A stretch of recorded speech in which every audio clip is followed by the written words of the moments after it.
A seguir con el tema que hemos venido discutiendo en las dos últimas clases relacionado con la selección de casos y controles en estudios de casos y controles. Ya vimos que hay riesgos, digamos, muy difíciles de evitar a la hora de seleccionar casos y controles en los sesgos, especialmente los sesgos de selección, son los que ocasionan que las medidas que usted va a reportar con base en el estudio de casos y controles puedan no reflejar con precisión sus contrapartes poblacionales. Entonces, a pesar de que los estudios de casos y controles permiten el cálculo de las razones de odds, estas pueden verse viciadas si hay sesgos de selección. Entonces, ahora, si alguien me pregunta, ¿y cuál es entonces la forma adecuada de seleccionar? Pues no hay fórmula mágica. Lo que yo le respondería es revisar no solo el material que hemos visto en clase, también el complementario de Woodward y seguramente en un texto de Clinical Trials. Yo tengo un texto de Clinical Trials. Aquí tengo el título al frente. Si alcanzo a ver desde aquí, dice Clinical Trials, a Methodological Perspective. Sí, es un texto donde se discute, pues, digamos, con más detalle algunas de las cosas que Woodward plantea, pero reconociendo, pues, que Woodward lo hace de una manera muy clara y muy exhaustiva. Si usted, digamos, va y mira el libro de Woodward, podrá notar que algunas de las cosas que están allí no las incluyo en el curso, básicamente, pues, por razones de tiempo, ¿cierto? La composición del curso, o por lo menos el enfoque que yo le doy, no permitiría, digamos, incluir todos y cada uno de los temas que hay allí. Pero ahí es donde, digamos, el estudio independiente por parte de cada una de ustedes es que adquiere, pues, mucho significado, mucha connotación. Es allí donde ese esfuerzo particular es el que está llamado, pues, siempre a hacer la diferencia. Uno, o así lo veía yo, pues, cuando fui estudiante, yo al profesor lo veía más como alguien que me motivaba a ir más adelante, a explorar más mi potencial, no esperar que él me diera todo. Y tuve profesores excelentes, regulares y malos. Todos sabemos que en la universidad esas tres clasificaciones aplican, ¿cierto? A veces de manera consciente en un profesor, a veces de manera inconsciente, ¿sí?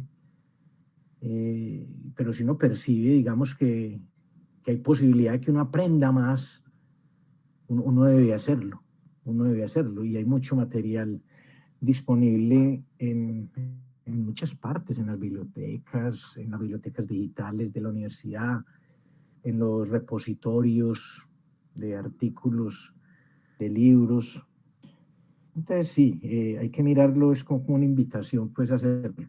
Pero esos aspectos que hemos discutido, desde mi perspectiva, son supremamente importantes, porque es que ustedes son generadores de conocimiento. Claro, es que muchos de ustedes tal vez todavía no han empezado la práctica y lo que estoy diciendo puede carecer de sentido, pero cuando ustedes ya, digamos, hagan su práctica, que lo más seguro es que lo hagan en una empresa, porque la historia en nuestra escuela demuestra que esa es la modalidad más apetecida por los estudiantes, porque no solo representa una oportunidad de aprendizaje de cómo se hacen las cosas en el mundo externo, sino también los primeros pinitos en el mundo laboral. Y por qué no, muchas veces lo hacen tan bien y le quedan tanto la necesidad a las personas donde van a trabajar que quedan allí vinculados. Afortunadamente hay historias de esas por montones en nuestra escuela. Entonces, todos estos aspectos de datos de estudios de casos y controles, sí, no hay fórmulas mágicas. Y mire el ejemplo que les colocaba la vez pasada. Una mala lectura de un protocolo causó unos retrasos innecesarios, porque es más difícil encontrar personas que cumplan, por decir algo, 5 criterios simultáneamente que al menos uno de ellos. Donde se hubiera leído bien o preguntado ante la duda de si esa O, si era una O o una I, o qué era lo que habían tratado de decir, o solo preguntar, se hubieran ahorrado un poco de tiempo. y de pronto dejaron ir personas que tuvieran, digamos, más posibilidad de quedar adheridas al estudio o mostrar respuestas que se estaban tratando de observar en el estudio. Entonces, ese tipo de cosas son importantes y la moraleja ahí es, cuando uno no sabe, pregunte. Uno, o sea, la mejor forma de cometer embarradas es decir, es que yo pensé que. Esa evítenla siempre, evítenla siempre. Si usted quiere hacer una acción, pero tiene duda, usted sabe que tiene duda, pregunte. Es mejor volverse bien cansón de preguntar que volverse famoso por las embarradas. Entonces, uno al preguntar es porque está mostrando un interés genuino en hacer las cosas de manera correcta. Y ya seguramente con el tiempo las cosas se le vuelven muy cotidianas, la práctica hace al maestro, eso es definitivamente muy cierto. Uno aprende mucho, pero haciendo, y ya las preguntas que en un momento hizo ya las sabrá responder con toda tranquilidad y con la certeza de que no va a cometer una embarrada, pero siempre es un buen consejo que les doy de amigo, de profesor, que tengan duda, pregunten. Entonces, bueno, sigamos acá. Entonces, seguimos con el problema de selección de controles. Acá, pues ayer en el horario de atención tuve una conversación muy buena con uno de los estudiantes que asistió. Entonces, él tenía como duda acá en una de estas tablas. Y voy a asumir que esa misma duda la pueden tener muchos de ustedes, ¿cierto? Entonces, voy a partir de ahí como haciendo esa aclaración en unos 5 o 10 minutos. Entonces, la tabla que aparece en pantalla en este momento está representando la composición de enfermos y no enfermos en la población. Entonces, en realidad se tienen A más C enfermos, ¿cierto? Todos estos de esta columna están enfermos. Lo que pasa es que los puedo clasificar como expuestos y no expuestos, pero todos estos A más C están enfermos.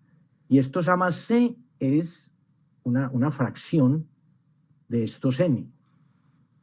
O sea, toda esa población es de tamaño N.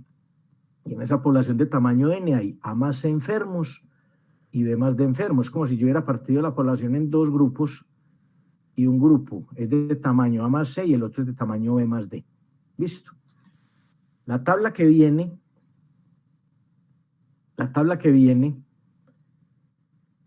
está asumiendo lo siguiente, pero son a nivel poblacional. Ojo, son a nivel poblacional. Mire la cuestión. O sea, esto acá no quiere decir que sea, digamos, una muestra aleatoria de acá. No. Estamos de acuerdo en que este A más C y este B más D son los números exactos de enfermos y no enfermos en la población. O sea, yo puedo imaginarme esa situación, digamos, de decir en Medellín cuántas personas tienen COVID en este momento. Entonces, digamos, entonces el mejor número que yo le puedo creer es el del Ministerio de Salud. Hay tantos. Pues yo puedo decir, pero hay personas que no reportan, porque hay personas que si les sale positivo el COVID, los pueden llegar a echar del trabajo. Entonces, si el Ministerio de Salud reporta A, yo creo que es A más algo, ¿cierto? De esa manera, pero lógicamente, si yo tuviera forma de evaluar a todos y cada uno de las personas de Medellín y clasificarlos de acuerdo a si tienen o no COVID, yo tendría ese número exactico A más C. Pero así no lo tenga, yo puedo imaginarme que es así. Y si usted lo piensa bien, es así. O sea, en este momento hay exactamente un número finito de personas enfermas de COVID. Lo que pasa es que puede que tengan distintos niveles de severidad de la enfermedad. Alguien puede estar asintomático, alguien puede estar en periodo de incubación, lleva una semana o semana y media.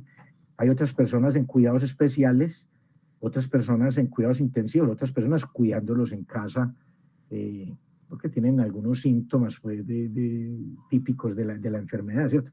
Que no sienten olores, que puede que tengan dificultad para respirar, para desplazarse, cosas de ese estilo. Pero entonces, en esa parte sí debemos estar como muy claros. Esto es a nivel poblacional.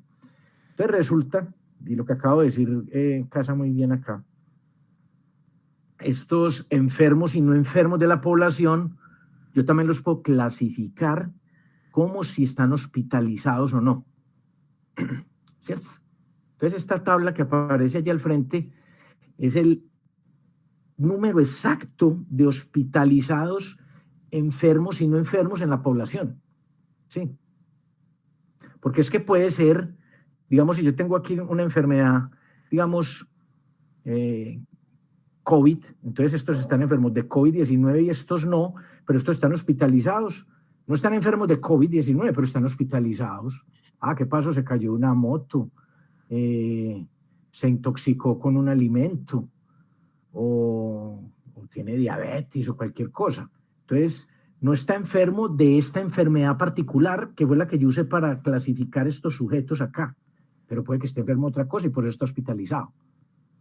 Entonces, mire que esta es una clasificación posterior, por eso estas fracciones de acá.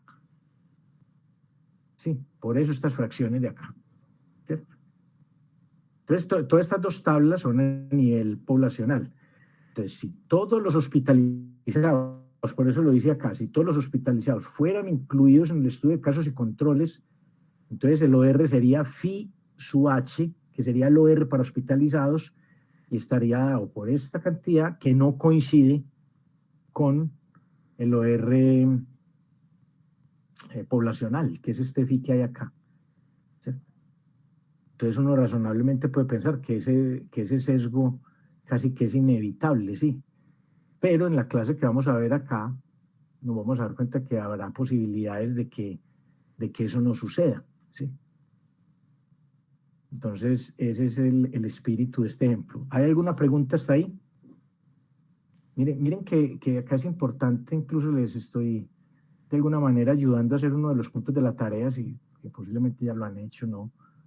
Mire que de acuerdo pues a esta clasificación de enfermedad, lo que yo conozco acá son estos totales de columna, ¿cierto? Porque yo selecciono los enfermos, que son los casos, y selecciono los controles, ¿sí? O sea, pues refiriéndome pues a la tabla muestra, a la tabla muestral. Yo cojo una fracción de estos enfermos y cojo otra fracción de estos no enfermos, de la población. Entonces, piensen bien cómo se hace el muestreo en un estudio de cohorte, ¿sí? Bueno. Entonces, Sackett en el 79, en el Journal of Chronic Diseases, la revista de enfermedades crónicas, en el volumen 32, página 51-63, el único autor, Sackett D.L., dice sesgo en investigación analítica. Sí, o sea, es importante porque es que uno como generador de conocimiento no puede hacer las cosas a la carrera y mucho menos reconociendo que hay posibilidades de sesgo proceder como a ciegas, no. Uno tiene que mirar con mucha calma, con mucha tranquilidad, con mucho criterio crítico, con mucho criticismo, qué es lo que está diciendo y si lo está diciendo bien, si tiene sentido. Sí. Entonces, si uno reconoce que está frente a un estudio de casos y controles y que hay posibilidades de sesgo, hay que preguntar bien y documentarse cómo fue que se hizo el estudio y mirar si de alguna manera puede llegar a reducir ese sesgo. Todavía pues les debo esa observación de la pregunta que me hizo Alejandro la clase pasada, si no estoy mal, que digamos en caso de que ya los datos tengan sesgo, ¿qué hace uno para analizarlo? ¿Será que hay alguna forma de reducir el sesgo? Entonces yo, digamos, de manera muy intuitiva, dije que es posible que haya métodos de calibración para tratar de corregir el sesgo. Y se me ocurrió que los bayesianos trabajan mucho en esa dirección y que posiblemente haya una solución, pero no me he sentado pues a hacerlo. La gran parte de mi tiempo por estos días se va no solo en las clases, sino en preparar la conferencia que debo dictar dentro de 8 días exactamente a las 10. A propósito, ese viernes 6, la clase máximo la doy hasta las 9:30, máximo, o antes. O sea, como máximo a las 9:30, pero puede que termine antes porque debo pues prepararme para la conferencia. Paréntesis. Recuerdan que la clase anterior les hablé sobre la posibilidad de hacer una actividad, un taller con base en la presentación que el profesor de la Universidad de Valparaíso, Víctor Leiva, dictó en una maestría en analítica de datos de la Universidad de La Sabana en Bogotá. Entonces, pues yo la tengo grabada, pero la idea es que se haga una actividad, no sé si todavía estoy pensando si hacerla individual o en grupos.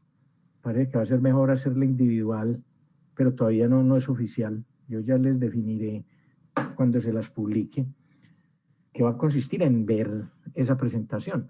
La presentación dura, con la sesión de preguntas, aproximadamente hora y 20. Aproximadamente dura hora y 20 más o menos. Hubo una partecita del video que quedó como corta, pero por ahí un minuto pues se perdió, y esa parte no me parece que es tan relevante dentro de la charla, pero para que tengan en cuenta, hay un saltico ahí que da el video por un error que cometí yo ahí, moví el botón que no era, pero no afecta en general todo el flujo de la charla. Entonces ya el profesor, yo le solicité permiso y ya me dio permiso. Me dijo, tranquilo, antes qué honor, qué bueno que este material lo puedan estudiar estudiantes, y especialmente estudiantes jóvenes que están dando sus primeros pinitos en estadística. Entonces ya digamos, así nos aparece en una carta con membrete, ya tengo la autorización de él. Entonces ese video ya, digamos, yo en principio lo podría colocar en el Classroom y hacer una actividad. Porque digamos, la nota de los talleres, recuerden, también van a ser parte pues de la nota final. Si usted mira la primera clase, ya está estipulado talleres y tareas, ¿cierto? Nosotros decidimos no hacer examen acá, pero acordamos, y hasta donde recuerdo nadie se opuso pues a esa metodología, a hacerlo, evaluar el curso con tareas y talleres. ¿Sí? De todas formas, hay que trabajar pues obviamente, pero digamos es menos estresante que un examen, ¿sí? Entonces, les quería pues comentar eso, y en cualquier momento, de pronto el fin de semana, en un ratico que yo saque, sacaré la actividad. Todavía estoy por decidir si la hago individual o en grupos. A mí me gustaría, de pronto, yo le doy un poquito más de ventaja a lo individual, porque yo sé que muchos de ustedes pueden llegar a encontrar muy inspiradora esa charla, pueden llegar a encontrarla muy motivadora, porque es que está muy contextualizada en lo que es el mundo actual.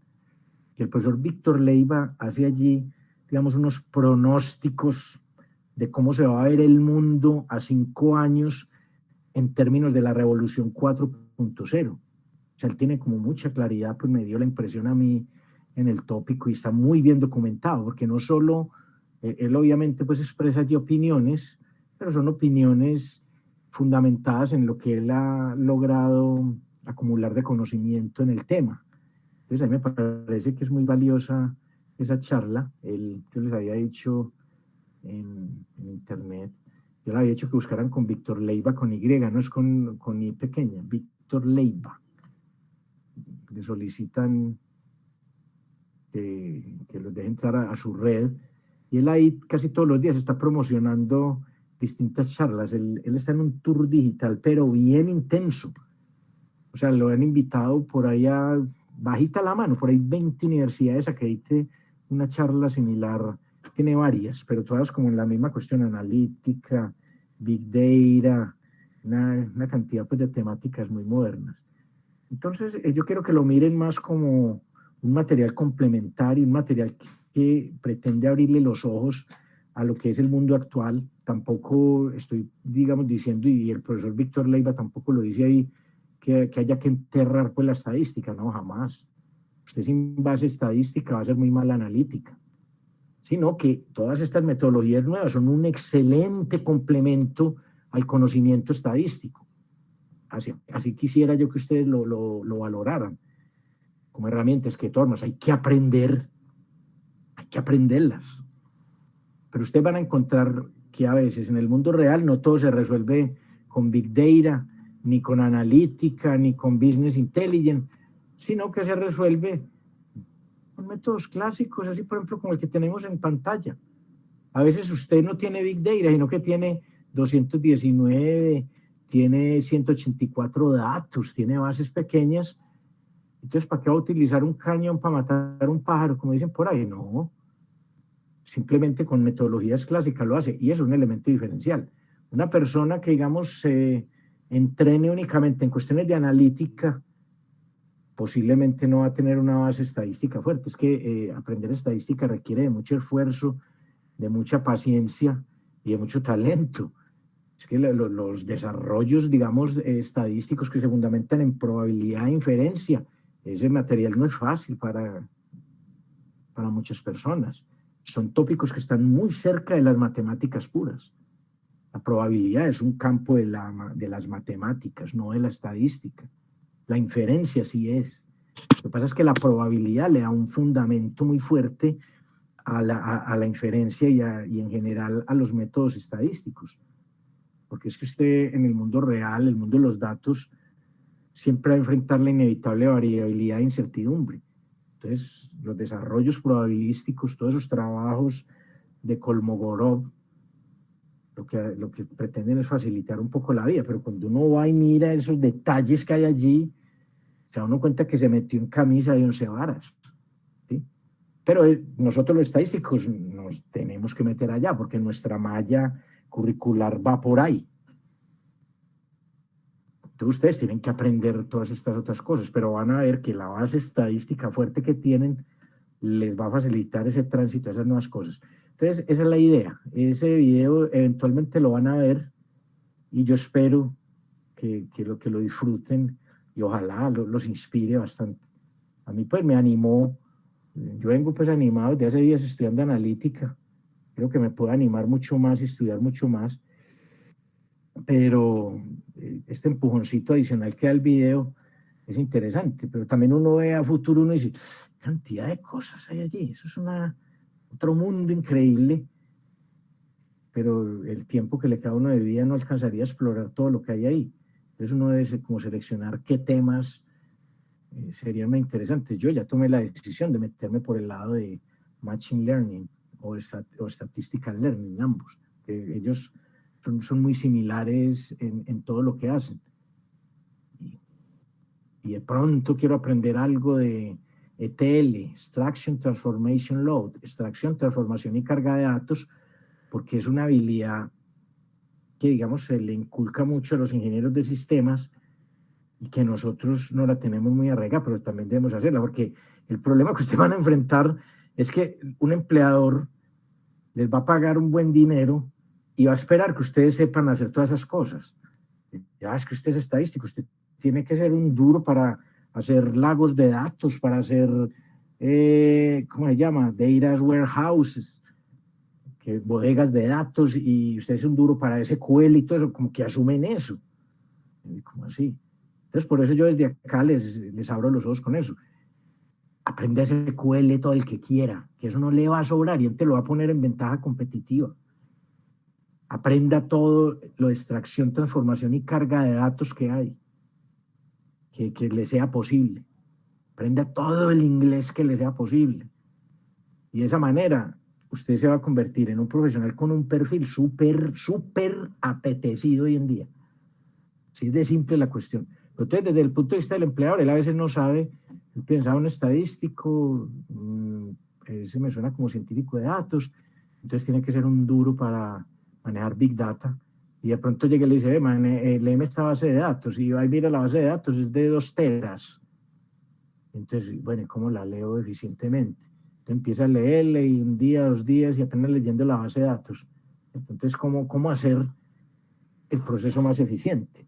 Entonces son cosas que de pronto no se relacionan mucho con el curso, yo sé, de alguna manera, pero me gusta pues contárselas para que ustedes sientan que alguien se preocupó por inculcarle a ustedes material de lo que se hace hoy en día, ¿sí? Pero todas estas cosas que vemos acá también se hacen. Usted va, digamos, a salud pública, usted va al CES y allá se asumen por default que usted sabe estadística no paramétrica, que usted ha visto métodos en epidemiología, que usted usted sabe de modelo logístico, modelo lineal, que de pronto sabe de modelos para datos longitudinales. O sea, ese sí por default asumen allá que lo conoce. Entonces, todo ese conocimiento estadístico es muy valioso y es muy útil. Es muy útil. Es que yo digo que llega a desaparecer es cuando demuestre que ya no es útil. Pero por ahora ese momento no ha llegado y yo no lo veo que llegue, porque no todo es Big Data. Es que Big Data surge más como en los campos del marketing y todo lo que tenga que ver con negocios. Digamos, uno dice, ¿cuántas transacciones se hacen por semana en cajeros electrónicos de Bancolombia?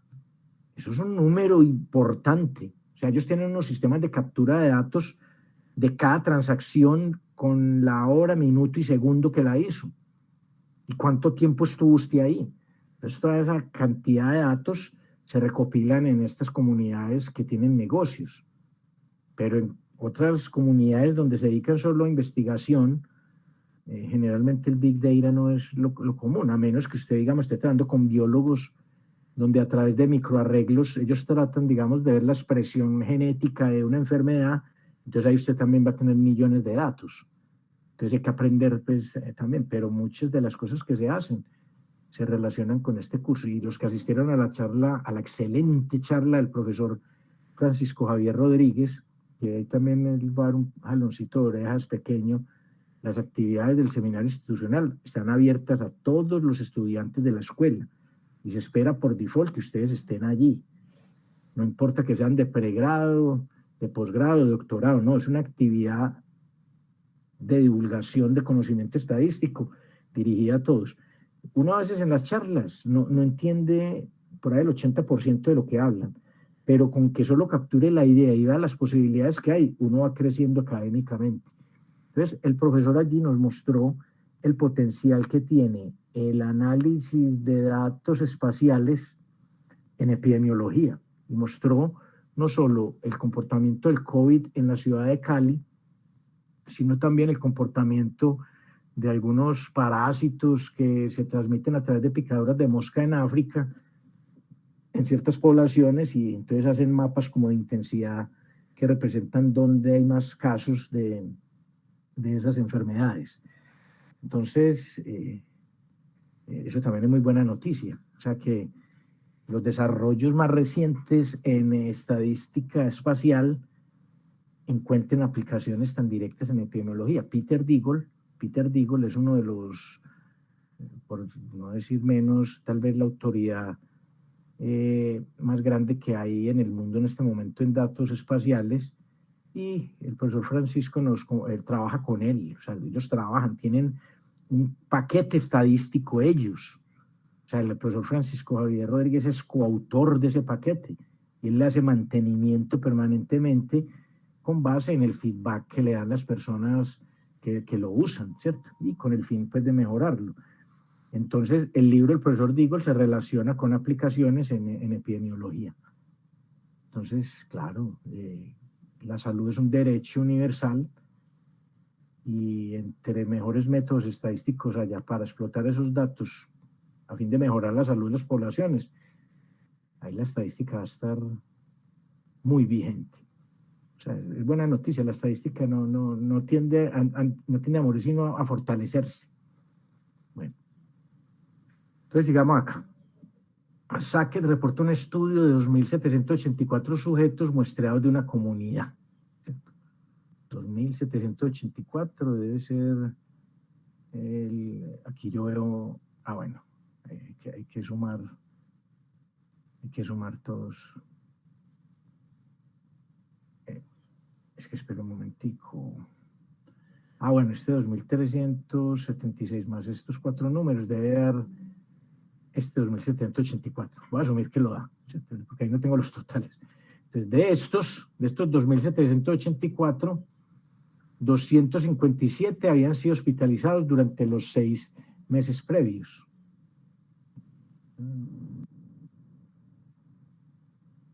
Creo que son estos de acá, ¿cierto? 20, 49, 57, exactamente. Son estos 4 numeritos que acá. 5 más 15 más 18 más 219. Este da los 257. ¿Cierto? Entonces Entonces, de estos 2.784 sujetos muestreados en una población, que es el total de acá, están divididos en los que están hospitalizados y los que no, ¿cierto? Entonces, los datos sobre presencia de enfermedad respiratoria y de enfermedad de los huesos de todos los sujetos y de los hospitalizados son, entonces acá tenemos, este es el factor, enfermedad de los huesos, sí o no, enfermedad respiratoria en la población, sí, hay 17 que tienen enfermedad respiratoria y enfermedad de los huesos. Hay 207 que tienen enfermedad respiratoria y no tienen enfermedad de los huesos. Y en el hospital hay 5 que tienen enfermedad respiratoria y enfermedad de los huesos. Y hay 15 que tienen enfermedad respiratoria y no tienen enfermedad de los huesos. Y las otras 2 columnas se leen de manera análoga, reconociendo que uno está en la población y otro en el hospital. Entonces, usando estos datos, obtenga estimaciones para FIH y FI, respectivamente. Entonces, si se considera enfermedad de los huesos como un factor de riesgo para enfermedad respiratoria, se encontraría un efecto grande considerando los casos y controles muestreados en el hospital, 25% versus 8, mira, el 25% viene a ser 5 sobre 20 y este 8% viene a ser 17 sobre 17 más 207. Sí, este 8 acá yo lo tengo que revisar, parece que es un error tipográfico, permítame, yo tomo nota acá para que no se me olvide y hacer la mejora en la tarde. Este viene a ser slide 2, clase 20. Ahí, quitar el porcentaje que hay por aquí abajo. Listo, o sea, este 8% aquí yo no lo veo, pues voy a revisar bien, que parece que se quedó algo ahí, un copy-paste. Listo. Entonces mira, que este es el porcentaje de los que tienen enfermedad respiratoria en el hospital y los que tienen enfermedad respiratoria en la población. Entonces, parece que hay un efecto grande considerando los casos y controles muestreados del hospital, 25% versus 8%. Sin embargo, no hay prácticamente ningún efecto en toda la población, 8% versus 7%. Entonces, no es 8%, es este 7% es de acá, de esta columna, o sea que está bien, y este 8% es de acá. Entonces, mira que este número sí realmente refleja bien lo que está pasando en la población. Listo.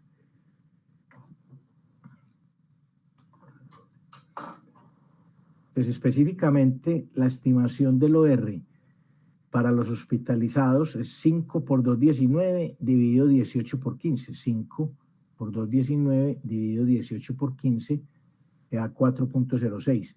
Y en la población es 17 por 2.376 dividido 184 por 207, que da 1.06. Entonces, por lo que los pacientes del hospital producen un OR que magnifica de manera errónea el riesgo, ¿cierto? Entonces uno, viendo un ejemplo de esto, uno dice, pero entonces, pues madre, ¿cómo sé yo? Y es una pregunta supremamente válida, que el OR que yo estoy reportando sí es una buena aproximación al OR poblacional, ¿cierto? Uno queda ahí como pensando, entonces ahí uno se adentra un poco y saber cómo se hizo la selección de casos y controles. Si la selección de casos y controles se hizo directamente todos dentro del hospital, muy seguramente hay un sesgo allí. Pero a veces, por la misma facilidad que implica tener los controles y los casos, se justifica ese tipo de procedimiento. ¿Por qué? Porque puede que el experimento, el factor de exposición o qué sé yo, implique muestras de sangre en un laboratorio. Entonces es más fácil hacerlos allí en el hospital que ir a controles comunitarios y que el día que la persona encargada de ir a tomar las muestras vaya y nunca estén las personas, entonces se gasta mucho recurso. Entonces, pero digamos con la discusión, ¿cierto? Entonces, al comparar los dos paneles de la tabla anterior, se puede ver que las tasas de hospitalización son mucho mayores cuando alguien tiene las dos enfermedades que cuando tiene solo una enfermedad. Entonces es 0.29 versus 0.10 y 0.07 respectivamente, o cuando no tiene ninguna enfermedad, que es 0.09. Esto es lo que causa el sesgo en el OR del hospital. Entonces este F1, F2, F3 y F4 están explicando estos valores de acá. O sea, esas fracciones que se conocen ahí, porque yo tengo la información pues en la población, son las que se están ilustrando en este ejemplo. O sea, este ejemplo resulta valioso para complementar con lo que yo empecé la clase. Sí, o sea, diciendo que esta tabla que hay ahí al frente, en el slide 32 de la clase 19, en realidad es una clasificación de la población. ¿Sí? Entonces, esto es lo que causa el sesgo en el OR del hospital. Ese es el sesgo de Bergson, sesgo diferencial. Entonces, en general, se esperan tasas altas de hospitalización cuando alguien tiene múltiples enfermedades, ya que pudieran estar más enfermos que cuando tienen solo una enfermedad. ¿Cierto? Enfermedades coexistentes causan más deterioro en la persona, porque son varias cosas compitiendo por cuál va a ser, digamos, la que finalmente va a matar la persona. Entonces una persona tiene problema de hígado, problema de riñón, problema pulmonar. Entonces uno diría que la situación en términos de salud de esa persona es más precaria si alguien tuviera solamente un problema de riñón. Claro que ahí alguien puede decir, no, pero es que esta persona tiene un problema de riñón, pero es que es un cáncer grado 3 en el riñón. Y esta otra persona tiene un principio de diabetes, entonces los dos tienen problema de riñón, pero en distintos grados de severidad. Pero, lógicamente, uno, digamos, sin equivocarse mucho, puede pensar que una persona que tenga varias molestias, varias comorbilidades, debe tener un estado de salud pues, más precario en comparación a una que tenga pocas comorbilidades. Dame un segundito, yo tomo agua.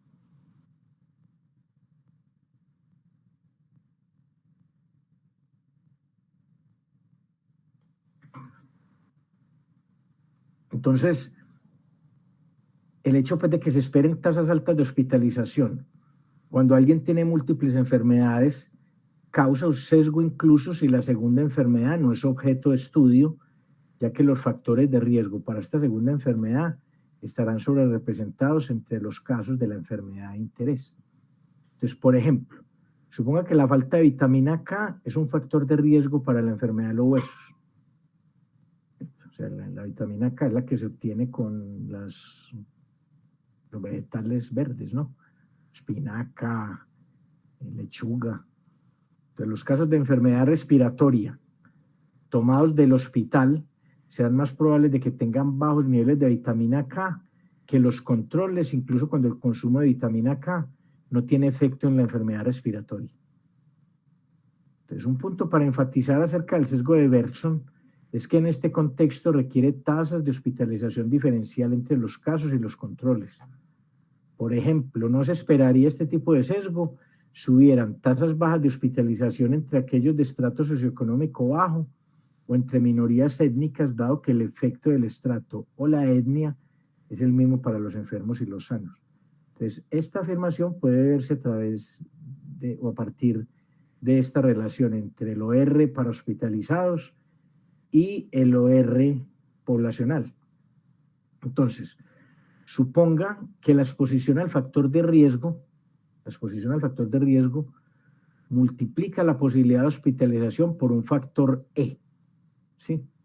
Sin importar el problema de salud. O sea, el hecho de estar expuesto a ese factor de riesgo incrementa la posibilidad de que la persona vaya al hospital en un factor que va a llamar E, sin importar el problema de salud. Por ejemplo, las personas menos pudientes de una sociedad pudieran tener un chance 80% mayor de hospitalización que otros miembros de la sociedad si se enferman. ¿Cierto? Entonces, E es 0.8. Esto es con fines ilustrativos.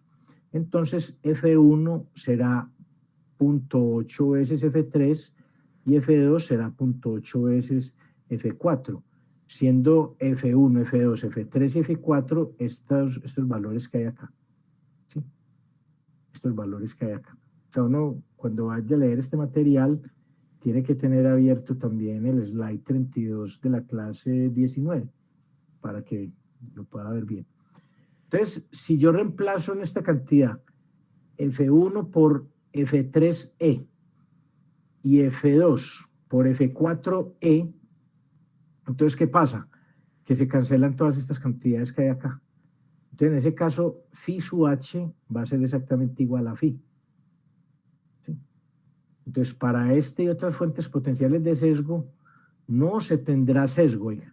En la medida global de comparación phi, cuando hay igual sesgo en la selección de los casos y los controles.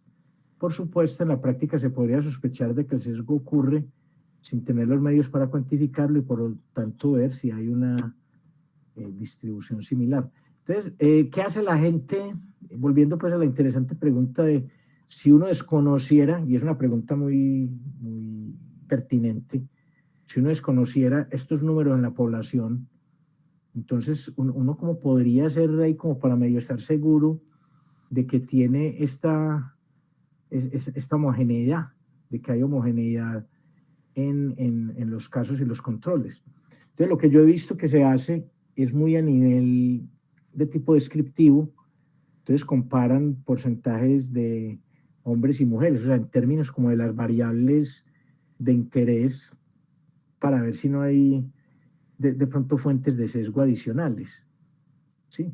Entonces, digamos, en el estudio de COVID, se trata de que las personas tengan unos pesos similares, porque si no, como ya está demostrado y ya lo ha logrado demostrar la comunidad científica en tiempo récord, porque mire que es en tiempo récord que está generando conocimiento para entender el nuevo coronavirus, ya está establecido que la obesidad es un factor de riesgo de muerte por COVID-19. Entonces, en este estudio se debe tratar de evitar personas con obesidad valorada a través del índice de masa corporal. ¿Por qué? Porque ellos ya se sabe que tienen más chance de morir en comparación a otras personas. Entonces, otra dificultad adicional. O sea, aparte de que es bien difícil que las personas puedan llegar a dar su consentimiento informado, entonces, y si de pronto empiezan a llegar, son personas con un índice de masa corporal mayor a 30, entonces, pues no los podemos incluir en la muestra porque ya entonces va a entrar, ya me la va a sesgar de una vez, ¿sí o no? Entonces, mire que hacer experimentos, porque en realidad esto que se está haciendo con el estudio de plasma en convaleciente de COVID es un experimento. O sea, si se supiera lo que pasaba, ya se hubiera adoptado las medidas del caso, pero no, es un experimento. Y todo experimento, por definición, tiene dificultades. Punto. Hasta lanzar una moneda es un experimento que tiene dificultad.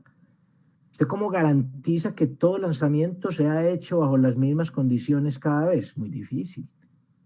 ¿Cierto? Alguien puede inventarse ahí un sistemita de resorte ahí que empuje en un plano la moneda a una altura h determinada y que caiga.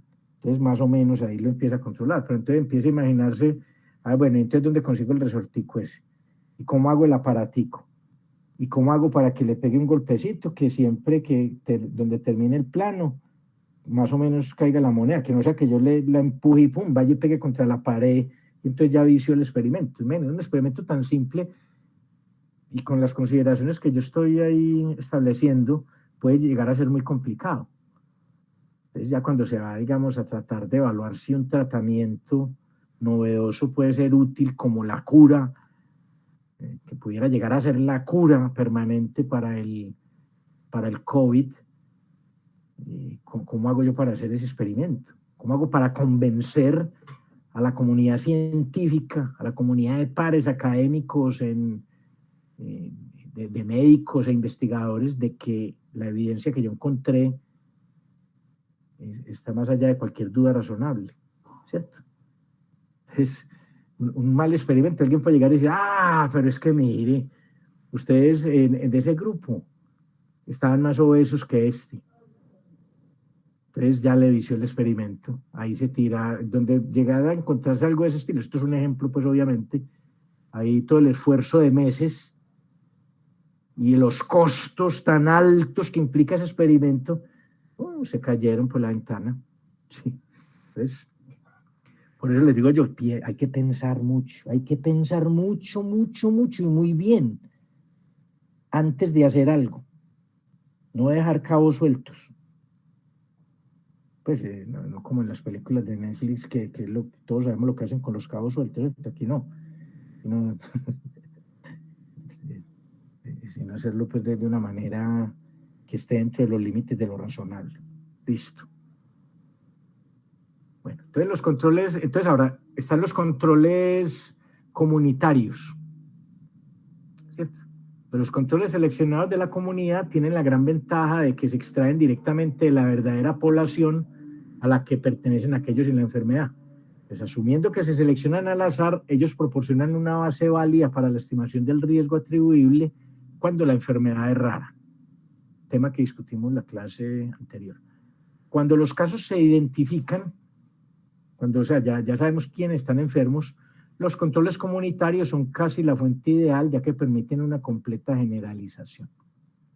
Aun cuando los casos se detectan en el hospital, los controles comunitarios no tienen el problema del sesgo de selección que se atribuye a su estatus de exposición, el tópico que discutimos en los slides anteriores.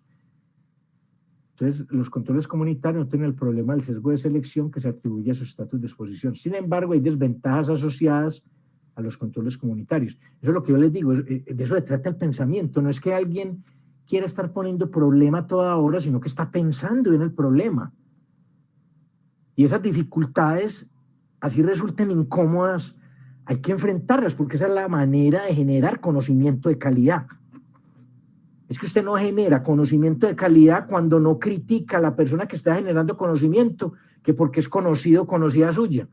Dice, ay, no, qué pesa, yo no le voy a hacer la pregunta porque lo corcho y me deja de hablar. No, es que la amistad va por un lado y la ciencia va por otro.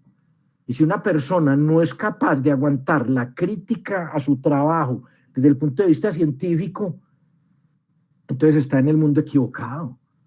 Las personas que desarrollan y que aplican estadística tienen que estar abiertos a la crítica y no verlo personal. Eso no tiene por qué ser personal. Es simplemente, pienso yo, es mi opinión, preguntar es una forma de ver si realmente lo que se está haciendo es satisfactorio. Es que el conocimiento se genera a partir de la insatisfacción. La insatisfacción por algo es lo que ocasiona que haya nuevos enfoques, tratar de ver nuevos caminos que nadie ha recorrido, que puede que lleven a mejores soluciones, a soluciones iguales o a peores soluciones. Esos son tres desenlaces posibles cuando uno toma caminos, ¿sí? Pero aquí la cuestión, digamos, cuando dice los controles comunitarios, o sea, cuando dice hay desventajas asociadas a los controles comunitarios, porque se pensó bien el problema y se detectó y se divulgó y se reconoce como un problema. Entonces es como el dicho en estadística, es que no hay almuerzo gratis en estadística, no hay almuerzo gratis en ciencia. Es que si esta vaina fuera fácil, muchachos, todo el mundo tendría un título y todo el mundo sería capaz de generar conocimiento. No, ese es el elemento diferencial nuestro. Estamos entrenados para generar conocimiento de calidad y ese conocimiento de calidad, esa calidad la da el cuestionar y el criticar las cosas, no tragar entero. Que porque está escrito en un libro, entonces ya pues es verdad absoluta. No. ¿Cuántos libros buenos que durante mucho tiempo fueron libros de texto en universidades, se detecta un problema en algún momento y ya? ¿Por qué? Porque cambia la manera de razonar. Descubrieron que la ley de Einstein en física es mejor que la de ley gravitacional de Newton. Entonces vamos a adaptar. Qué pesar lo otro, chao, pero sirvió mucho. Sirvió, pero ya es hora de reemplazarlo por algo nuevo. Eso es lo que pasó con analítica. Que a nosotros los estadísticos, a mí me causó pero escozorro en todo el cuerpo. Dice, pues ¿cómo van a llegar? ¿Cómo van a ir a decirme a mí que van a venir a hacer estadística a punta de enter en un computador? No, Así lo veía yo. Cuando ya me metí a estudiar el libro de Tifsiran, y yo, no, es que esta vaina está muy bien pensada. Es que esta vaina no es así, pues, que se le ocurrió a alguien de la noche a la mañana. Entonces, hay que aceptar que esos cambios vienen y que pueden llegar a dominar la escena de una manera muy contundente. También hay que aceptarlo. Pero lo que yo les digo acá es que ustedes tienen las herramientas para aprender eso y más. Pero siempre hay que estar criticando la cuestión, no tragar entero, muchachos, y no hacemos nada. En ciencia, yo a veces cuando estoy en los grupos de investigación le digo, ¿usted por qué hizo eso así? Ay, uno ve que la gente se molesta como, lo invitamos aquí a participar y no fue pues a criticar. No, venimos a hacer ciencia. Y la ciencia se hace de manera objetiva. Bueno, entonces, ¿cuáles son las desventajas de los controles comunitarios? Entonces, hay inconvenientes con su selección. Por ejemplo, para muestrearlos se puede requerir un marco muestral, una lista de adultos de la comunidad que pudiera ser difícil de obtener y de manejar. Y sobre todo hoy en día, con tanta restricción de protección de datos, obtener información no es tan sencillo. Por eso uno... sí, que yo te doy internet aquí en mi centro comercial, pero tenés que darme tus datos. Y de alguna manera, cuando dice acepto los términos, que no lo leen y Mandrake con 20 páginas, entonces este está diciendo, con mis datos ustedes me pueden contactar por teléfono, poner un ROA que me llame 5 o 7 veces al día, ¿cierto? Pues debido a las dificultades que hay. O sea, en teoría un banco no le puede mandar a usted propaganda si usted en algún punto por ahí no dio su consentimiento de que quería recibir información de productos. Si yo, por ejemplo, en este momento quisiera, para poner otro ejemplo, hacer un estudio de cuáles son los factores más importantes de deserción estudiantil, que lo hicimos los profesores Mario César Jaramillo, Carlos Mario Lopera y yo hace aproximadamente 10 años, de 10 años, eso fue antes de la reforma del 2008, más de 12 años, con la intención de que hiciéramos una segunda comparación después de la reforma y ver si hubo un efecto importante de la reforma en reducir esos factores de deserción. Si uno ahí pide los datos en este momento, casi que de una vez le dicen no. Es que hay una ley de protección de datos muy estricta. Un estudio, un tercer ejemplo, un estudio que hizo una profesora de la Facultad de Ciencias Humanas, un super estudio, bajo la dirección de Sergio Botero en Minas, una tesis que tenía que ver con un doctorado en ingeniería industrial, en ingeniería administrativa, creo. Tenía que incorporar una encuesta a los usuarios de Unisalud y necesitaba una información de ella y no se pudo. A Unisalud le dijo no. Entonces tuvieron que hacer una encuesta a las personas que se sentaban allá a esperar. Entonces eso de alguna manera pudo haber sesgado la calidad de la información, pero al final el resultado es una maravilla. Pues esa tesis yo la pondría de ejemplo en la universidad de cómo se hace una tesis. Trabajo, yo fui jurado evaluador de la tesis y ahí, al principio yo empecé y yo, ¿dónde van? Yo no entendía para dónde iban en la tesis. Cogían por un lado y dije, pero después, se volvió una obra de arte muy bonita. Entonces, esos logros son posibles cuando se piensa bien. Bueno, entonces, mire que así usted vaya a tomar controles en la comunidad. No es que tampoco estén así pues fáciles porque se va a necesitar un marco muestral para ver cómo contacta a las personas. Entonces, la calidad de la información es frecuentemente de calidad inferior a la obtenida con los controles de hospitales. Es muy factible que se tengan que realizar entrevistas e investigación médica, lo que requiere que se contacte personalmente a los controles. Localizar y visitar los controles en sus domicilios puede consumir mucho tiempo y ser costoso. Los sujetos pueden no estar deseosos de cooperar, especialmente cuando tienen que ir a la clínica a someterse a tratamientos invasivos. En casos donde se dispone de marcos muestrales convenientes, directorios telefónicos, este ejemplo, yo aquí en este momento en la vista tengo 2 directorios telefónicos, muchos de ustedes hasta dirán, ¿eso qué son? Esa era una manera en que las empresas telefónicas mantenían, digamos, información de todos los usuarios de los servicios de telefonía. Entonces había teléfonos públicos en el centro y al lado había un directorio, entonces si alguien necesitaba llamar a alguien, lo buscaba ahí. Pues con los riesgos que eso implica, ¿no? Imagínese a alguien, a ver, yo llamo a este aquí, a ver, llamo a Luisa María. Luisa María, vea, imagínese que su tío se acabó de lesionar allí, entonces para que me haga el favor y me lleve una plata, sí, sí, no sé, yo me imagino que se prestaba mucho para ese tipo de cosas, pero la información de las personas, por lo menos en términos de contacto, aparecía ahí. ¿Yo por qué tengo esos directorios ahí? Porque yo hacía un experimento con los estudiantes para explorar distribuciones de números discretos. Sí, pero digamos estos directorios telefónicos, es posible que estén en medio magnético en alguna parte, pero yo no volví a ver, pues, hasta hace por ahí unos 10 años vi el último, eso llegaban camionados enteros a las unidades a repartir directorios telefónicos. Lo bueno del directorio telefónico es la parte comercial, porque en la parte comercial uno miraba, pues, digamos, qué tipo de servicios usaba, pero hoy en día, ¿para qué con Google? O Rappi, o cualquiera de esos te diga Rappi, a ver, que una hamburguesa, de una. O sea, la tecnología transformó totalmente y acabó con esos negocios para bien, pensaría uno. ¿Cuántos árboles derribaban para hacer todos esos directorios telefónicos que era por el orden de millones? La tecnología trajo cosas muy buenas y unos retos importantes y cosas también malas, como todo, ¿no?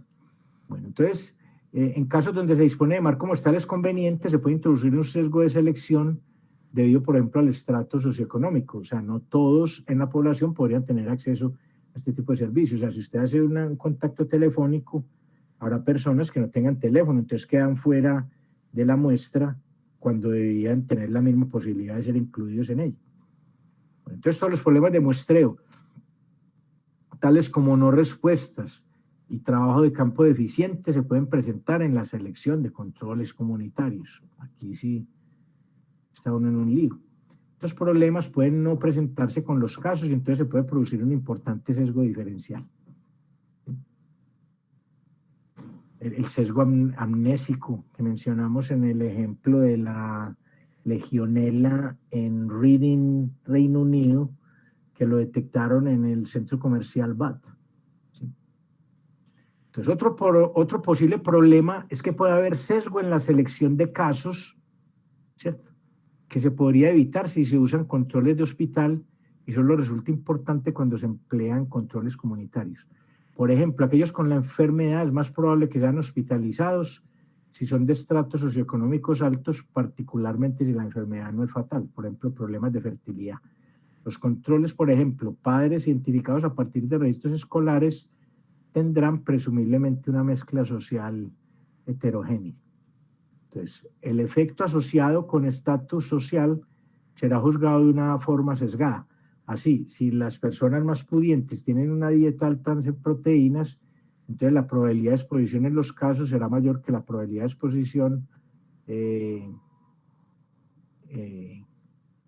es esta, enfermar o enfermos. Espérate, yo veo.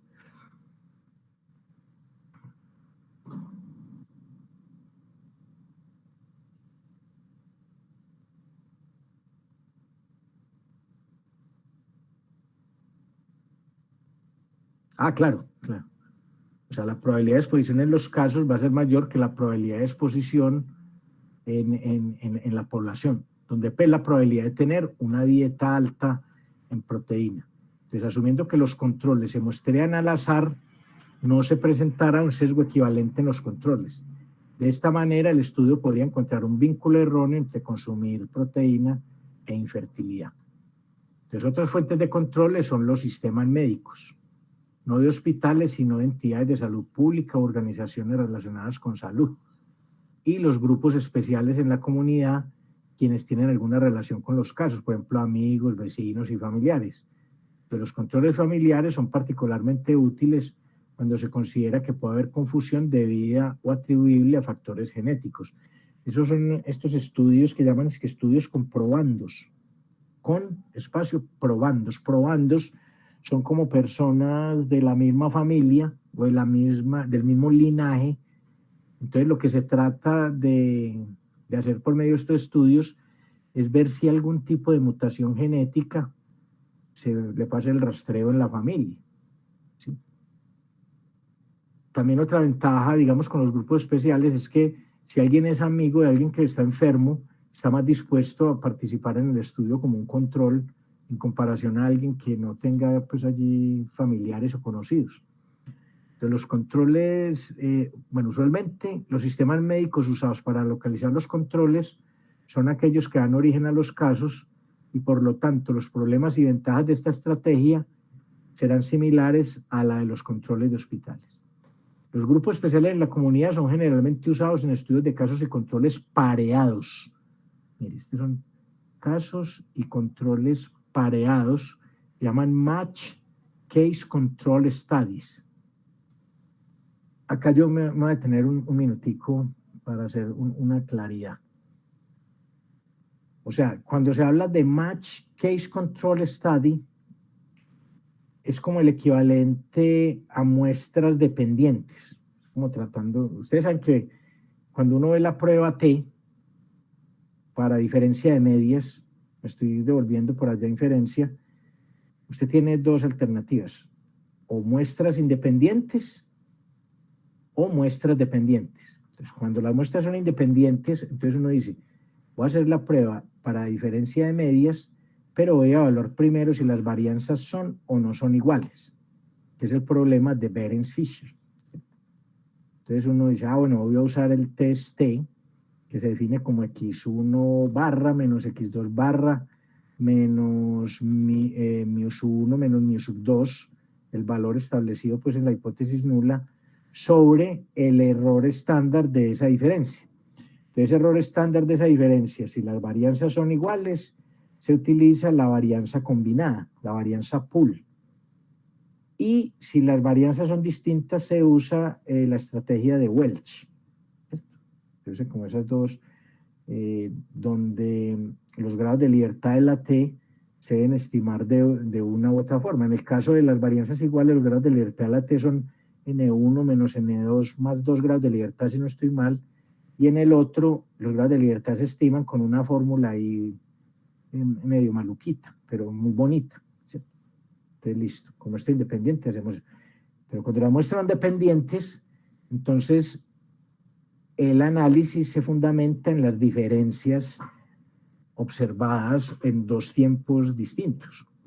Entonces, digamos, se me registra el peso al inicio y al final del tratamiento y trabajamos con las diferencias que se asumen normales. Pero mire que las muestras se diferencian entre las que son independientes y las que son dependientes. Entonces, si bien usted los casos y controles, que esta es una parte que lo confunde uno acá, usted trata de encontrar controles de la comunidad que se parezcan mucho al caso, ¿cierto? Que se parezcan mucho al caso.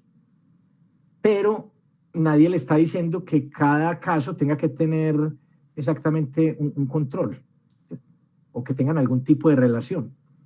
En cambio, cuando se habla de estudios de casos de control pareados, digamos, la situación más extrema sería que usted identifica pares de gemelos, pero donde uno está enfermo y el otro no, ¿cierto? Entonces mira que ese matching es casi que perfecto porque el gemelo que está aliviado es idéntico en casi todas las características al gemelo que está enfermo. Pero obviamente si usted se pone a hacer eso, ¿dónde lo encuentra? Yo me acuerdo en una época en la universidad había como 3 pares de gemelos, incluso había un gemelo estudiando en estadística y el otro estudiaba otra carrera. Entonces lo curioso era que yo a veces saludaba a uno y una vez se me saludaba y otra vez no, hasta que vi que era el gemelo. O sea, el que era gemelo no me conocía y el otro sí. Y yo ya les decía, este muchacho como es de bolule, unas veces es todo amable y otras veces no, y era porque tenía un gemelo, ¿cierto? Entonces, trate usted de buscar cuántos gemelos conoce usted, ¿cierto? A lo largo de la vida yo he conocido por ahí unos 6 pares. Entonces, si fuera a hacer un estudio con gemelos, imagínese el problema para encontrar los datos. Entonces, lo que se hace en el matching es como ser más estricto que en el estudio de casos y controles común y corriente, más estricto en esas variables de matching, mucho más estricto. O sea, que la persona que se llama control dentro de esa parejita caso y control, voy a asumir para ilustrar un 1 a 1, sea muy similar en términos de las variables que se utilizan para el matching o para el macheo, como me enseñaron a traducirlo acá. Que debe ser una traducción mala, pero así a veces se expresan algunos profes el macheo, el matching. Entonces resulta que estos casos y controles pareados son como la contraparte en estudios de casos y controles de las muestras pareadas, de las muestras dependientes. Y los otros estudios de casos y controles son con muestras independientes. Entonces uno pudiera pensar que este ejemplo que vimos acá es como muestras, bueno, aquí no lo veo, pues, el de melanoma cutáneo, vamos a ver si lo veo por aquí.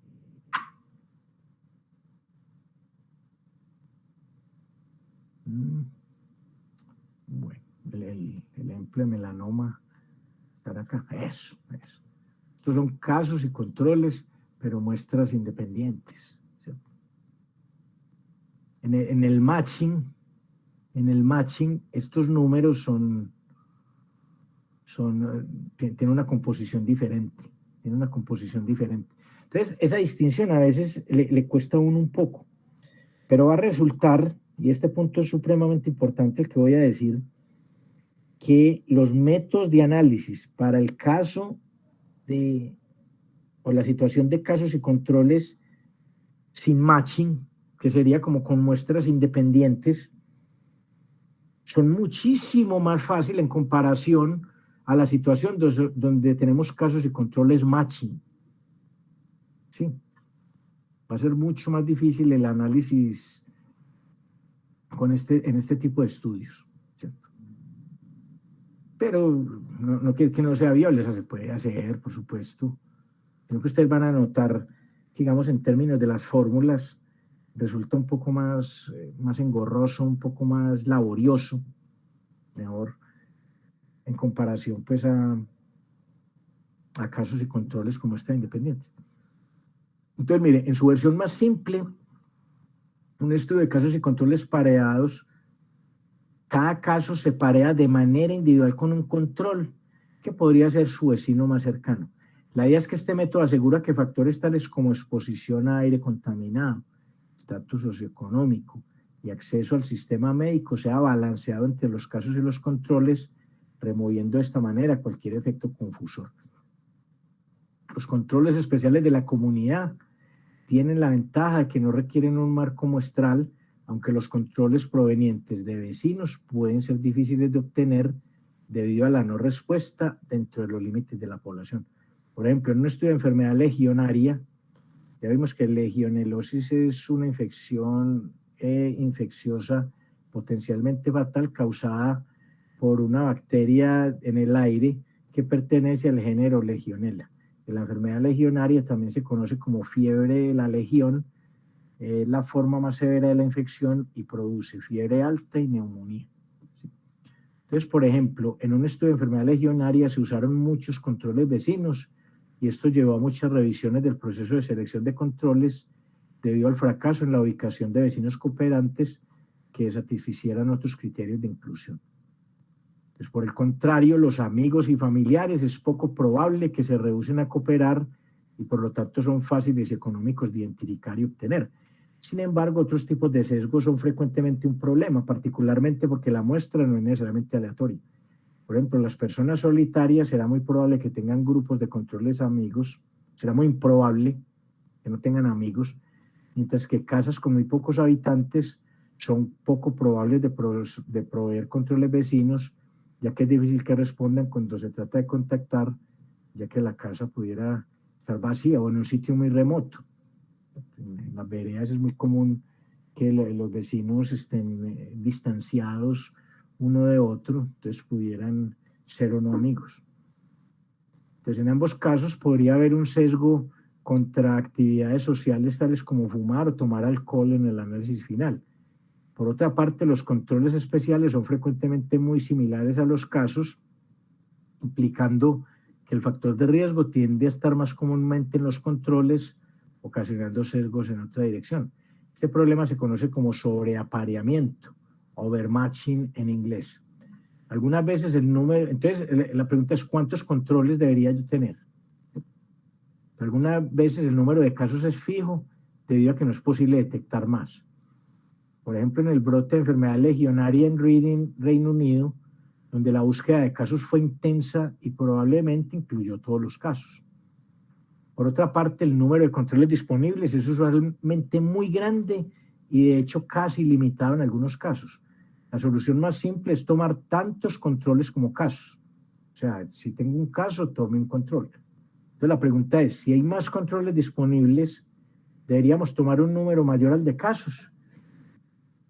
Entonces casi que seguramente la respuesta a esta pregunta es sí, ya que al tomar un número mayor de controles que de casos, se tendrá mayor precisión, no solo en las estimaciones, sino también en los test. Las consideraciones de tiempo y dinero entran en juego en la medida que la extra precisión puede afectar lo que se conoce como la ley de disminución de retorno de ganancia.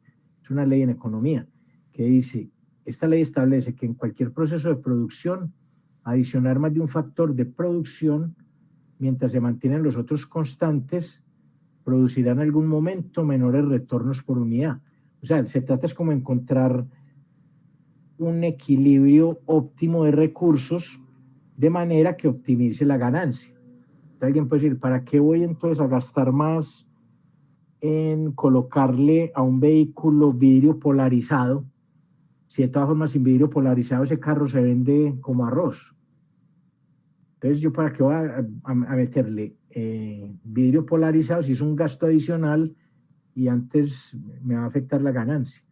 Entonces, en este contexto ¿será que hay alguna diferencia en yo considerar 2 controles, 3 controles, 4 controles? ¿Será que a medida que yo considere más controles tengo más ganancia? O sea, de manera que se justifique todo ese trabajo de conseguir muchos controles por caso. Entonces, esa respuesta nos la va a responder una adaptación de la ley de disminución de retorno de ganancia. Y vamos a responder a la pregunta, ¿cuántos controles es como el óptimo? ¿Cierto? Porque alguien puede decir, no, pues si yo tengo números ilimitados de controles, voy a coger 10 por cada caso. Y empiezo a buscarlos y los encuentro. Pero al final del día me digo, pero es que con menos hubiera tenido básicamente la misma ganancia. Y eso es lo que vamos a ver en la parte final de la clase. Entonces, mire, raramente, aquí se responde, raramente valdrá la pena tener una razón caso control arriba de 1,4, es decir, arriba de 4 controles por caso. O sea, considerar más de 4 controles por caso es perder el tiempo y el recurso. Y vamos a ver por qué. Entonces, ¿en qué vamos a valorar esta ganancia? Acá la vamos a valorar con lo que se llama la potencia o el poder. Entonces uno dirá, si yo empiezo a considerar más controles que casos, ¿será que empiezo a incrementar la potencia de mi test? ¿Cierto? ¿Será? Es una pregunta muy razonable. Entonces vamos a ver que raramente, o sea, la diferencia entre un estudio 1,4 y un estudio 1,8 en términos de potencia es básicamente la misma. Entonces, ¿para qué se va a molestar usted en buscar 4 controles más, sabiendo que en términos de potencia va a decir lo mismo con una razón 1,4 que con una razón 1,8? Eso es muy lógico. Entonces, este tipo de estudio de potencia para mirar cuál es el número adecuado de controles es muy valioso. Entonces, una medida de precisión, empiezo desde ahí, es la que se conoce como potencia o poder de la prueba para la relación entre una exposición y enfermedad. Yo coloco acá los 2 nombres. Nosotros en nuestra escuela nos gusta más utilizar la palabra potencia, power, pero en casi todas otras partes lo llaman poder. The power of the test, el poder de la prueba o potencia de la prueba. Entonces, cualquiera de los 2 términos es igualmente válido. Entonces, esta es la potencia o poder de la prueba para la relación entre no exposición y enfermedad. Entonces, la probabilidad de cometer un error tipo 2 se va a denotar por beta y es igual a beta igual a la probabilidad de aceptar H0 siendo falsa. O sea, aquí en esta situación yo cometo un error tipo 2. Entonces la potencia será 1 menos beta para valores de la hipótesis alternativa. ¿Sí? Entonces, la potencia o poder de una prueba corresponde a la probabilidad que se rechace H0 cuando esta es falsa. O sea, nosotros queremos tener una alta probabilidad en que eso pase. O sea, yo quiero que la probabilidad de rechazar una hipótesis nula cuando es falsa sea alta. Así es que se entiende la potencia o el poder de una prueba. Que yo rechace H0 cuando sé que ella es falsa. O sea, cuando realmente es falsa, que yo tengo una alta probabilidad de rechazarla. Eso es la potencia. Y eso es muy importante desde la parte del diseño. Cuando usted le preguntan, venga, yo voy a hacer un experimento para mirar esta hipótesis que tengo. ¿Cuántas personas debo incluir en un grupo y cuántas en otro? Para garantizar una potencia predeterminada del 80 o 90%. Es una pregunta que, si no la han planteado ustedes, en algún momento las pueden llegar a plantear. Pero un estadístico debe saber cómo afrontar ese problema. O sea, entonces tampoco es que mantenga la fórmula en la cabeza, sino que entonces va a estos libros de fórmulas para distintos ensayos. Estoy tratando de recordar el nombre del autor, no lo recuerdo. En este preciso momento no lo recuerdo. De pronto más adelante estará hasta referenciado, pero en este momento no lo recuerdo. Es un libro muy bueno que tiene que ver con, se llama Sample Sizes in Clinical Research. O sea, tamaños muestrales en investigación clínica. Entonces, considera allí una gran cantidad de distintos diseños, de distintos experimentos, y hay fórmulas, digamos, para estudios de casos y control, hay fórmulas para estudios crossover, hay fórmulas para estudios de cohorte, etcétera. Mire que nosotros acá, como no es un curso de diseño, no nos preocupamos mucho por ese aspecto, simplemente hacemos la pregunta de qué tipo de estudio es el que tenemos al frente y entonces adoptamos la metodología estadística recomendada o adecuada que conocemos para extraer conocimiento de allí. Sí. Pero no recuerdo el nombre, pero el título sí lo logré recordar. Sample Sizes in Clinical Research. Sí. Bueno, en cualquier momento puedo recordar el nombre. Bueno, entonces el siguiente gráfico lo voy a ampliar un poco acá. Ampliar aquí con este computador se me dificulta mucho. Me dificulta mucho. Yo creo que ahí se alcanza a ver. Yo lo leo acá. Entonces, el siguiente gráfico de Woodward muestra una curva de potencia versus la razón control caso. ¿Cierto? Una curva o sea, la curva de potencia no puede exceder 1, ¿cierto? Porque es una probabilidad. O sea, la potencia es una probabilidad. Mire que es 1 menos esta probabilidad. Esta es una probabilidad. La potencia es una probabilidad. Entonces, en este libro hay una curva de potencia, que es esta línea que hay acá, esta curva que hay acá, donde aquí está la potencia y aquí el cociente control caso. ¿Sí? Entonces, mire que con un estudio 1-1, la potencia, pues bajo las condiciones que se hizo este ejemplo, ¿cierto? Aquí corresponde a la potencia para detectar un riesgo relativo de aproximadamente 2, cuando el factor de riesgo tiene una prevalencia de 30%, un test de 2 colas al 5% y 188 casos. O sea, en un estudio de simulación, el investigador es el que manda, es el que sabe y controla a su antojo las condiciones de la simulación. Entonces, en este estudio particular se controló o se trató de mantener el riesgo relativo aproximadamente igual a 2, el factor de riesgo con una prevalencia de 30%, un test de 2 colas al 5% y 188 casos. O sea, eso lo controló el investigador. Pero entonces uno, para recrear esa curva, tiene que ir a las fórmulas de los estudios de casos y controles para potencia y tamaño muestral. Entonces, si empieza usted a hacer el estudio de simulación, variando pues esos cocientes de control y caso, empieza a escribir esa curva. Pero esa curva es para estas condiciones que hay acá. Entonces mire que para una razón 1, 1, este 1 es el cociente de casos y controles, ¿cierto? Entonces tiene una potencia de 90. Y mire que al incluir una razón 1, 2, mire hasta donde se incrementa la potencia, de 90 a casi 97.5. Cuando ya incrementa la razón a 1, 3, estamos arribita de 97.5. Cuando incremento a 4, mira que es casi el mismo valor que obtengo con 3, pero un poquito más grande. Y ya en adelante, la ganancia, entre comillas, que yo tengo con 5, 6, 7, 8, 9, 10, 11, 12 controles, es básicamente la misma que tengo con 4. Mira. Entonces, ¿yo para qué me voy a molestar? Cogiendo 8 controles más, ir a hacerles pruebas médicas de laboratorio, a ver si los encuentro o no, si los encuentro de buen genio o no, si con una razón 1.4 estoy diciendo básicamente lo mismo en términos de potencia que con una razón 1.12. ¿Te das cuenta? Un estudio de simulación que genera un conocimiento muy útil en términos de qué hacer en un estudio de casos y controles.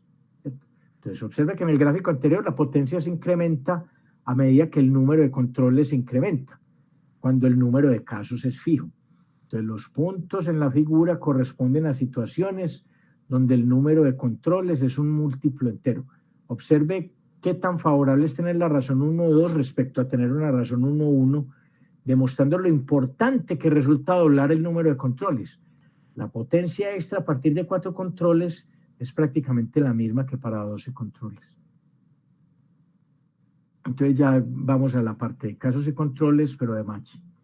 En discusiones pasadas se ha abordado el problema de ajustar por confusores durante la etapa de análisis en investigación epidemiológica. Este ajuste puede ser hecho de manera alternativa durante la etapa de diseño usando un proceso llamado pareamiento o matching en inglés. El caso más simple de matching se presenta cuando cada caso se parea con un solo control, matching 1 a 1 o matching por pares, de manera que el control tiene valores idénticos o al menos muy similares en relación a las variables de confusión. Entonces es como considerar un parcito, me voy a referir a la situación 1-1, donde el caso es una mujer de 25 años con antecedente familiar de diabetes, ¿cierto? Mujer de 25 años con antecedente familiar de diabetes. Y el control es una persona que no tiene, es una mujer que no tiene esa enfermedad, pero tiene 25 años y tiene antecedente familiar de la enfermedad. O sea, si yo me pongo ahí, es muy lógico a incrementar el número de variables de matching, en algún momento pues se me va a imposibilitar. Entonces yo tengo, digamos que, seleccionar esas variables de matching que de alguna manera tengan, se sospeche que sean importantes en términos de, que sean fáciles de medir, pues, que sean fáciles de medir. Que yo pudiera llegar a preguntarme, que tengan la presencia de apolipoproteína epsilon 4, tanto el caso como el control. Entonces, entonces me toca hacerle un perfilamiento genético y cada muestra me vale 270,000 pesos, entonces cada parcito son 540,000 pesos, lo voy a multiplicar por 100 personas que tengo, entonces no tengo todo ese dinero, ¿cierto? Entonces son variables que sean fáciles pues de recolectar. Y al hacer ese matching ya usted eliminó el posible efecto confusor de esas variables. De una, lo eliminó. Entonces, la cuestión es que los valores sean idénticos o al menos muy similares en relación a las variables de confusión. Entonces, en este diseño, los casos y controles están idénticamente balanceados, de forma que una diferencia no se puede atribuir a los confusores. Algunas variables comunes en el proceso de matching son edad, género y etnia, esta última en circunstancias particulares. Grupo sanguíneo, estado civil, hospital, tiempo de admisión al hospital, vecindario, estrato socioeconómico pueden ser usadas en el proceso de matching.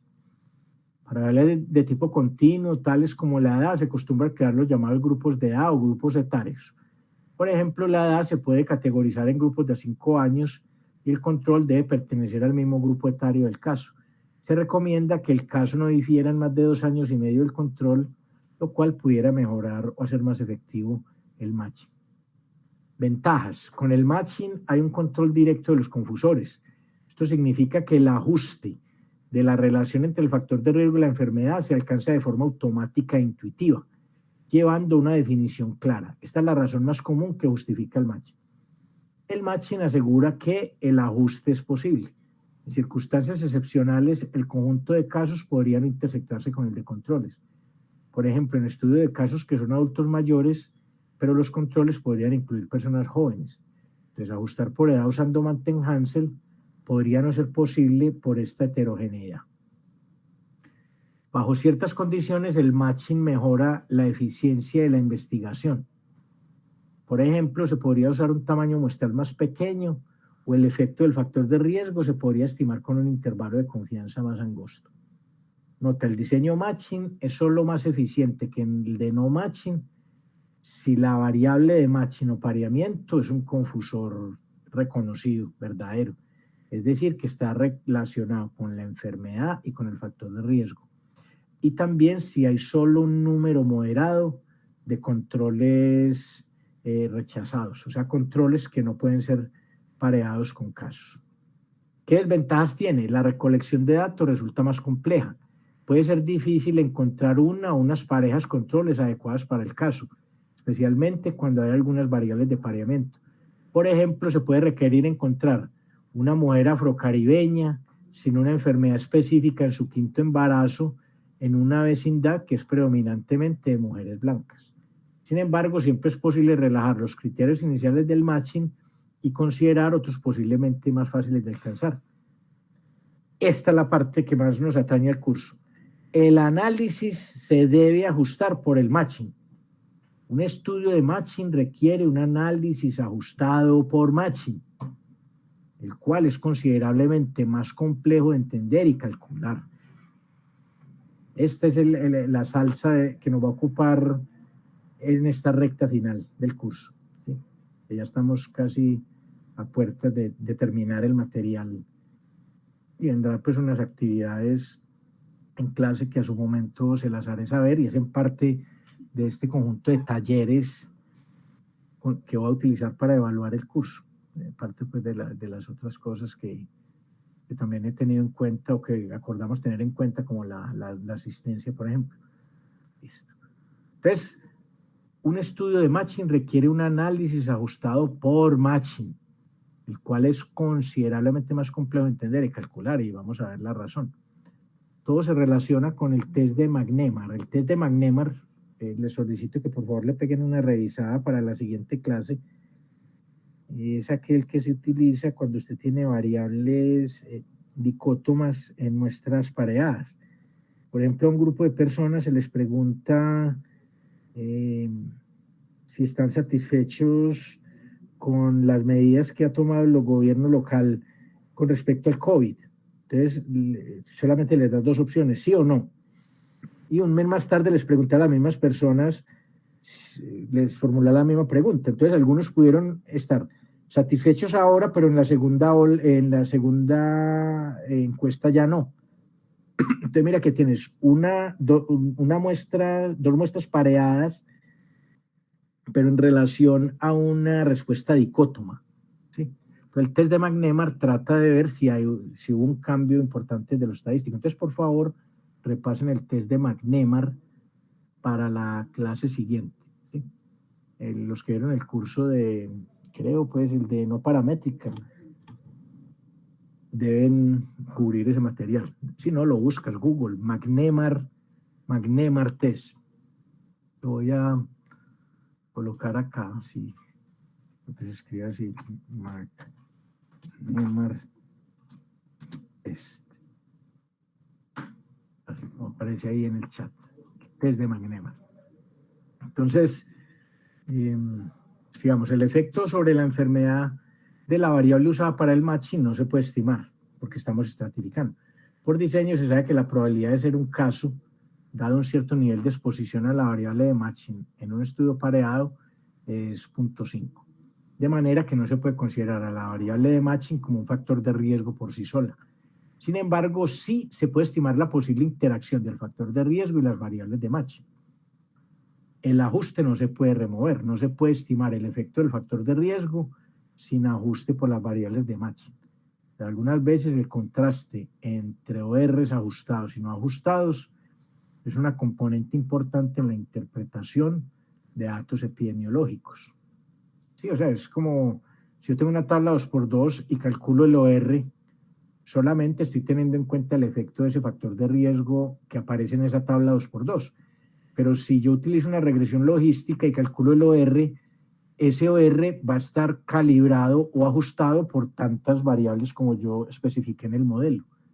Entonces, ese tipo de ajustes a veces, por no decir la mayoría de veces, resulta pues más conveniente. Entonces, podría haber sobrepareamiento. Esto ocurre cuando el matching se ha realizado de manera incorrecta o innecesaria. Es decir, la variable de matching tiene algo de relación con el factor de riesgo de la enfermedad, pero no es una verdadera confusora o está tan altamente correlacionada con otras variables de matching que es superflua. Esto ocasiona una pérdida de eficiencia, pero también puede causar resultados sesgados. En estadística se dice que un estimador es más eficiente o más preciso que otro estimador si la varianza del primero es menor que la del segundo. Entonces, por ejemplo, considere ajustar por religión en un estudio de uso de anticonceptivos orales. Si se asume que religión no está asociada a la enfermedad, parear de acuerdo a la religión podría producir pares caso y control que no tienen la oportunidad de usar anticonceptivos debido a sus creencias religiosas. Y esto podría no proporcionar información acerca de riesgo. Sí, porque en las parejitas, que aquí las vamos a llamar de ahora en adelante estratos, o sea, un caso con varios controles o con al menos uno. Entonces yo lo que quiero ver es cómo se diferencian con respecto al factor de exposición.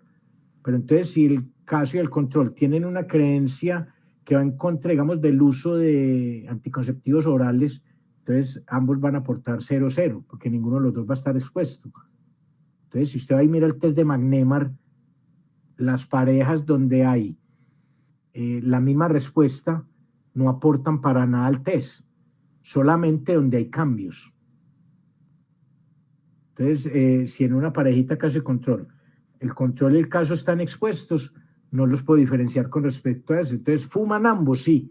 Pues para el test de Magnemar, esas parejas donde hay esos empates, esos ties, se desechan. Y donde hay cambios, digamos que o hay diferencias, que el caso sí fume y el control no, entonces esas diferencias son con las que se construye el test. Obviamente, si el diseño quedó mal, entonces usted va a detectar muy poquitos cambios, entonces va a tratar de generar conocimiento con unos datos malos. Es que el dato es la fuente más importante que hay para generar conocimiento. Un mal dato no va a permitir responder buenas preguntas. Por eso la gestión del dato, la cultura del buen dato, es fundamental en estadística. Usted con datos malos va a decir cualquier barbaridad, cualquier tontería. Entonces, el test de Magnemar, si bien desecha aquellas parejas donde el caso y el control coinciden en términos del factor de riesgo o de exposición, si bien las desecha, todavía genera conocimiento de mucha calidad. Yo estoy mencionando el test de Magnemar porque se relaciona mucho con lo que nosotros vemos acá, pero mucho, o sea, los métodos, cuando aquí se dice que el análisis tiene que ajustarse por matching, todo eso nace con la idea de Magnemar. Magnemar fue el que plantó esa semilla, esa idea importante que posteriormente se adapta acá, que tiene pues sus bemoles bien altos y todavía hoy en día se desarrollan tesis a nivel doctoral en Harvard, en MIT, en Stanford, relacionado con este tipo de cosas, ¿cierto? Entonces, digamos que ahí termino pues la clase. Voy a dejar aunque antes de dejar de compartir, quiero ver si hay alguna pregunta.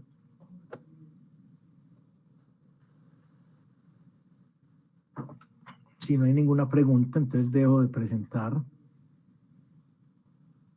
Estoy con ustedes en un minutico para la parte pues de despedida. Entonces, así quedamos. Yo posiblemente me ponga en contacto con ustedes vía email o vía Classroom para lo del video que les comenté del profesor Víctor Leiva, que me interesa mucho pues que lo vean, ¿sí? Y lo bueno de tenerlo ahí es que lo pueden ver en partecitas o de una vez va y preparan popcorn para ver este video y después la serie de Netflix, de una vez, ¿cierto? Preparan suficiente. Muchachos, entonces si no hay más preguntas, si estamos bien, les deseo a todos y a todas un feliz fin de semana, que les rinda mucho y no bajen la guardia estos días, que ya empieza el boleo en todas las materias. Entonces no empiezan a decir, ah, este Salazar, toda la tarea que pone, todavía falta otra tarea y todos esos talleres, ¿no? La idea es que aprendan mucho. Ese siempre es mi interés. Entonces, voy a dejar de grabar y les deseo un feliz fin de semana.